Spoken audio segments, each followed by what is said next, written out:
Yeyiphi lo ntombazana? Gogo, ngoba ulana nje ufuna bani ngempela? Isikhathi somshado esihle sesisondele manje. Kumele ukuthi sibize umndeni kaSheda babekhona. Yingakho ngicabanga ukuthi kubalekile ukuthi ngikhulume noDurke bekhona khona la ngazi ukuthi uyephi. Gogo lo kuphela, ngizohamba ngiyombheka. Uzongibizela yena? Yebo ngiyombiza. Kodwa kumele ukuthi nawe uzilungise maduze isikhathi Hayi. asise. Yenza into eyodwa, hamba ngokusheshsha isikhathi sesiphelile. Ubuye ngokusheshsha kumele uyilungise. Hamba kuyobalanda ubuye nabo. Ngizohamba manje ngebalanda ungakhathazeki.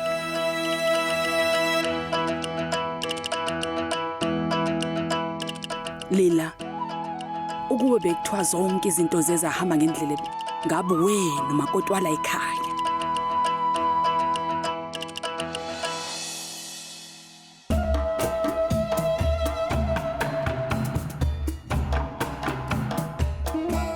Yazi yayinhle indodakazi yami. Yazi ubuke nje ngekosazana yamenhle. Futhi maduze nje inkosazana yamenhle izoba undlunkulu emzini kaAJ. Mama ngizoba indlovukazi kanjani? Noma kuthiwa ngizama kangakanani uAJ nje akaboni lutho. Uma ngabe ngingamngeli ke ngizowuphatha kanjani lo muzi? Hawu, angeke kuvumele kanjani? Ungakucabangi nje lokho. Nakumshado nje wena. Wena nje umeka waba umakoti kaJagida. Yonke into izohamba kahle. Ungumakoti namhlanje. Ungakhohlwa lokho. Awuthi phela ukumoyezela kancane ingane yami. Nesithombe sizoba sihle. Mamatheka phela. Auntie. Isikhathi esikade sesilindile sesifikile manje asambeni. Kwenzakaleni kanti anizi yini? Animazini kanti umalume ukuthi usheshsha kanjani ukudino? Uma nishiwe isikhathi animazi ukuthi nganenzani. Akancane ukunijezisa khona lapha phambi kwabantu.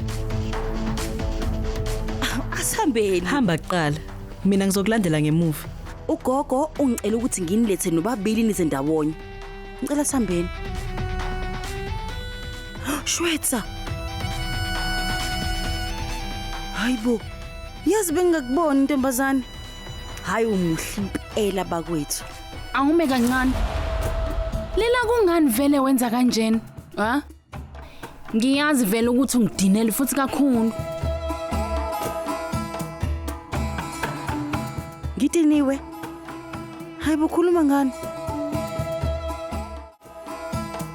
Ngicabanga ukuthi mina ngidinelwe wena ngoba nakho umshado wami nomalume ugcina ungenzekanga. Hayibo ntombazane. Weshwetsa lalela sisi. Akunjalo nhlobo. Mina nginankinga nokuthi umshado wami nomalume wenzekanga. Futhi empeleni ke nje ngijabule kakhulu ngalokho. Ujabulile? Yebo auntie, ngijabule kwangempela futhi.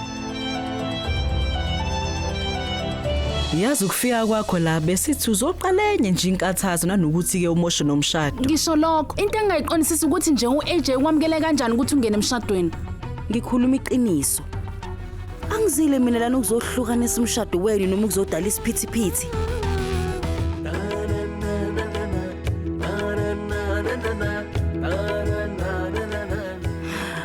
Shwetsa. Yazi umuhle ngempela. Kodwa awufuni isifaya kancane iRoot ethe kuba mnyama uzoba muhle kakhulu ngiyakuthembisa. Iphi nansi? Mina ke Ayikuhluphi nje nakancane lento. ngingalikhuluma iqiniso. Ngikhathazekile kancane. Kodwa hayi ngami. Ngawe. Ukuphile nomalume impilo yakho yonke akuyonto elula leyo. Awukodwa Nkosi. Kodwa ngithini ngempela? Ngiyathemba ukuthi amazwi wami awakumoshelanga umoya wakho. Ngoba ngisho kunjalo ke noma ngingamthandi mina umalume, ngenzeka ukuthi wena ukulungele kabi nje. Yazi ukuthini? Ubaba muhlaleshe kimi ethi mekukhona uthando yonke enye into iyayilungela nje.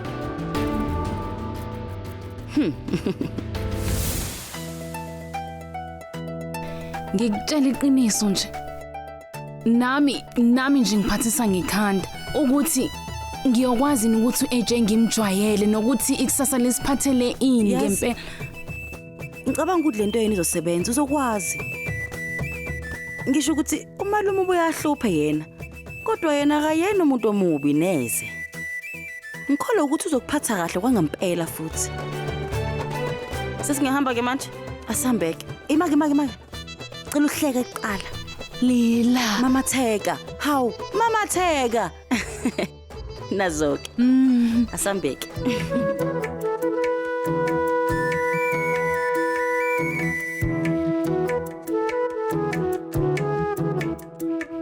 Ngiyanabukela nonke kulomcimbi omhle kangaka. Ngiyabonga kakhulu ukuthi ke niyena samukela isimemo sethu nazohlanganyela kunye nathi lapha.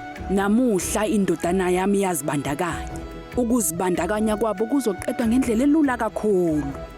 Umakoti nomkhwenyana bazoshintshisana ngezimbali, emva kwalokho bese bashintshisana ngeindandatho.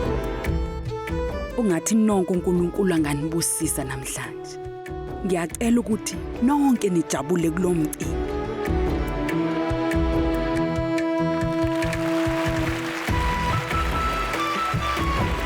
Ubaba kaSheta ngizomcela ni uAbiramimba.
Indandatho iwile. Saru.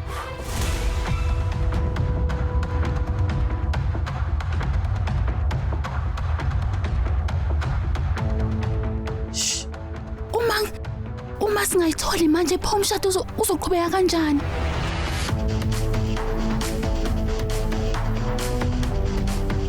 Sarasati.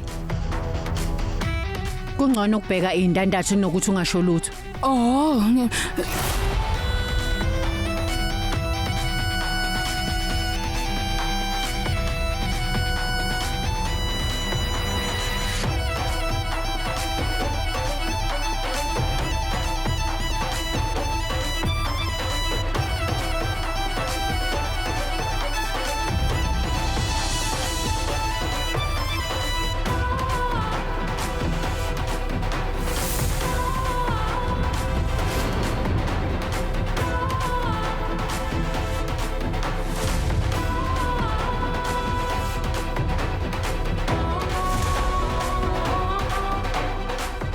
U-Antaro beyiphatha kahle le ndandatho futhi akekho omunye umuntu oyoyiphatha kahle njengaye.